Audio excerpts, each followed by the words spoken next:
And you're listening to the Critical Hour on Radio Sputnik. I'm Wilmer Leon, joined here by my co-host Garland Nixon.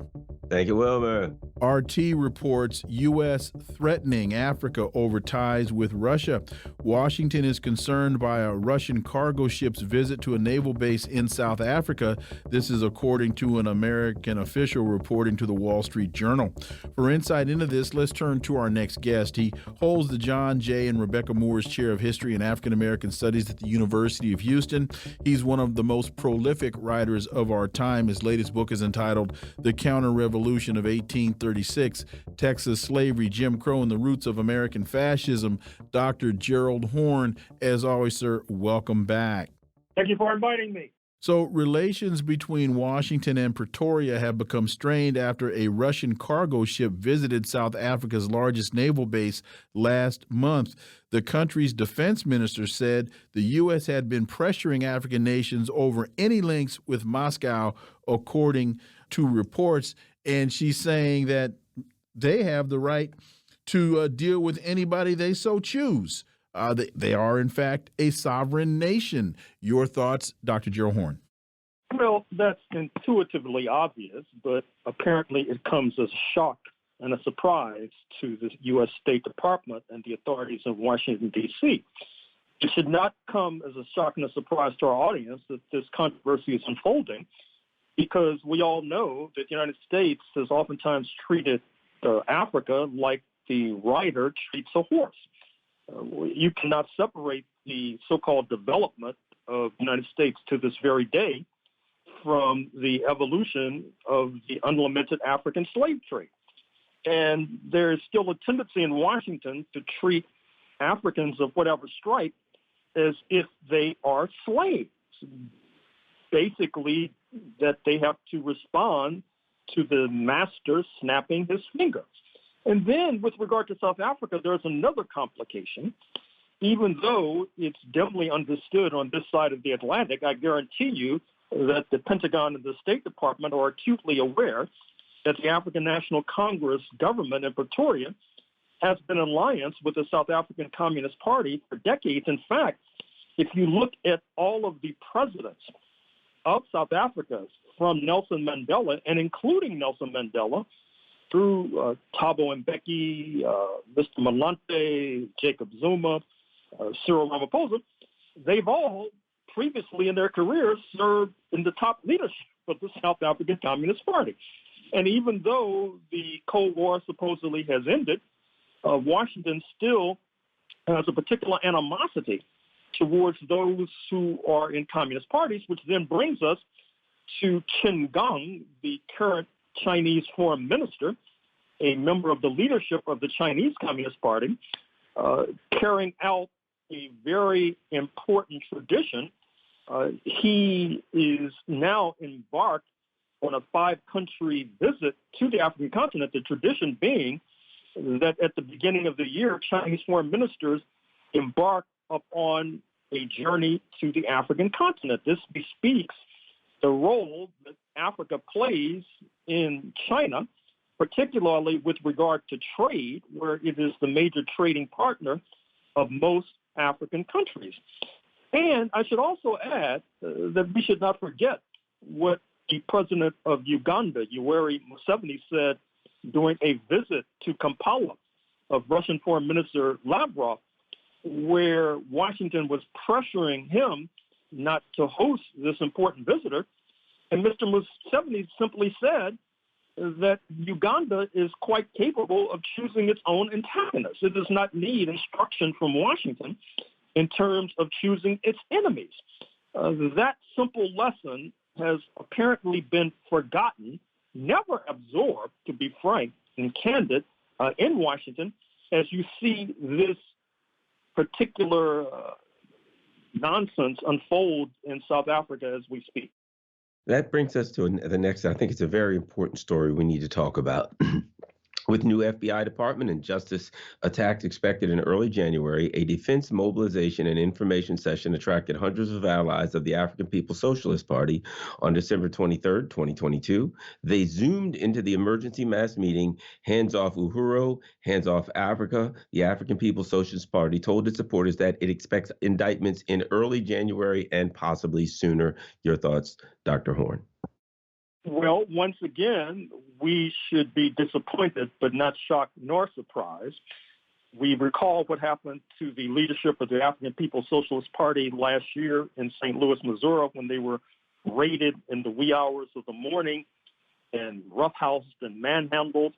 But we need to place this in a larger context. And allow me to refer to some of the works that I've done on settler colonialism in North America, leading to the revolt against British rule by the settlers in 1776. And to make a long story short, the implication of some of my historical research is that those who are now celebrated, not only in North America, but I'm afraid to say oftentimes worldwide, speaking of the slave owners led by George Washington and Thomas Jefferson, were basically in a struggle for hegemony in North America with their class enemies, speaking of the enslaved Africans, who oftentimes were in alliance with the indigenous, not to mention European powers.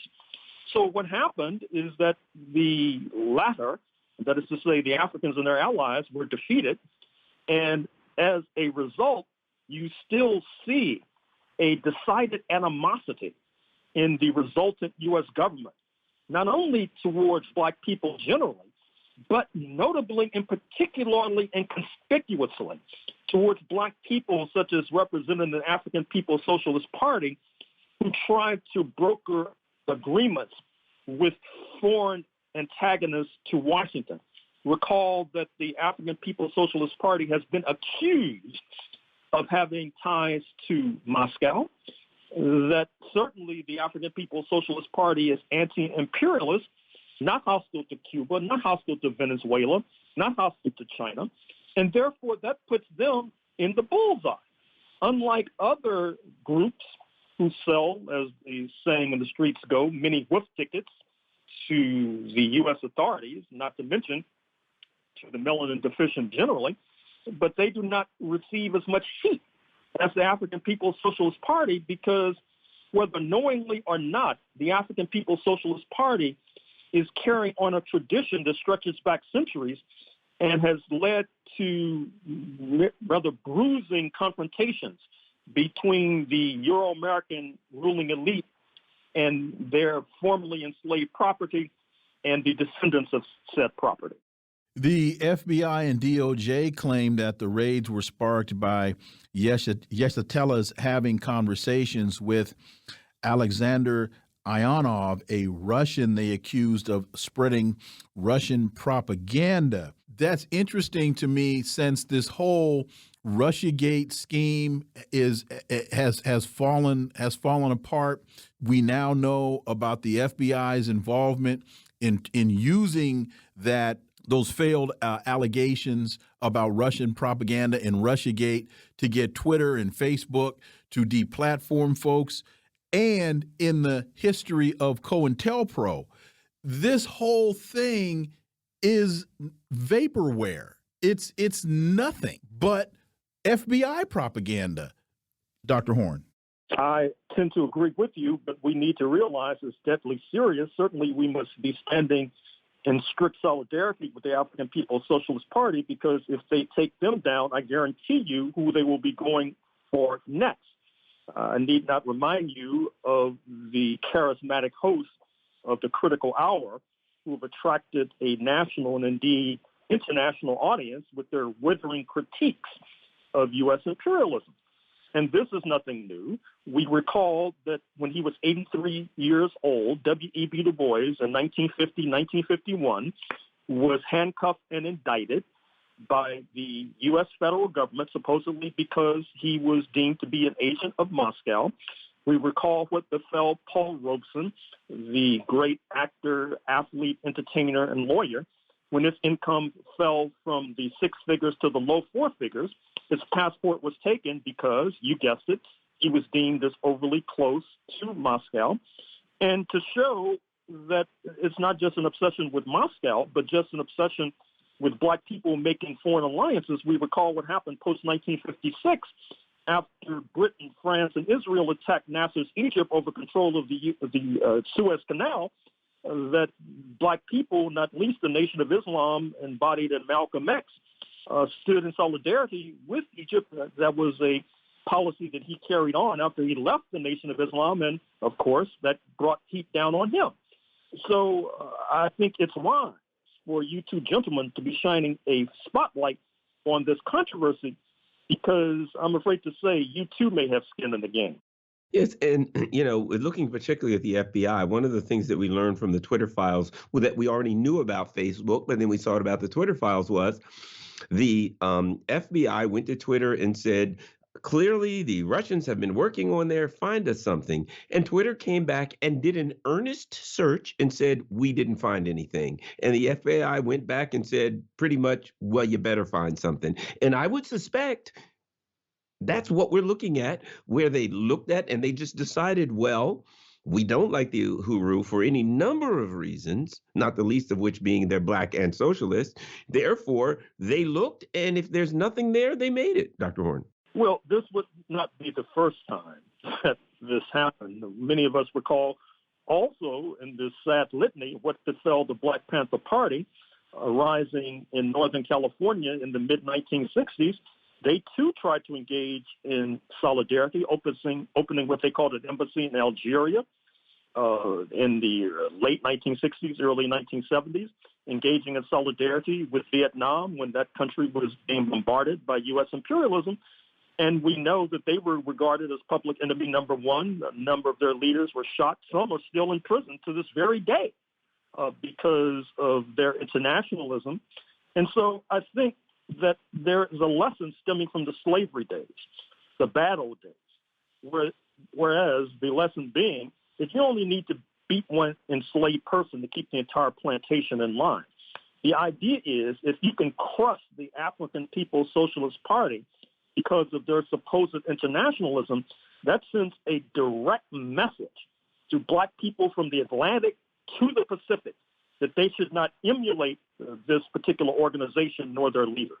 Quickly, we have just about a minute and a half left. Should we also pay attention to if the FBI decides to indict them, what venue they choose to use? Because I would think that the indictment brings about a spotlight, brings attention, which then brings about dialogue, which means the FBI gets exposed once again for the witch hunts and not finding any witches. We have 1 minute.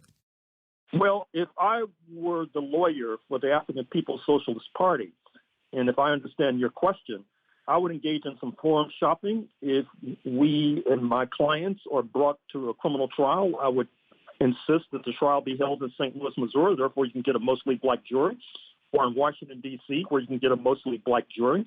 Oftentimes, that's been the saving grace for criminal defendants of an ebony hue. And I dare say that this would be the case in this particular instance. Dr. Gerald Horne, as always, sir, thank you so much for your time. We greatly, greatly appreciate your analysis, and we look forward to having you back. Thank you.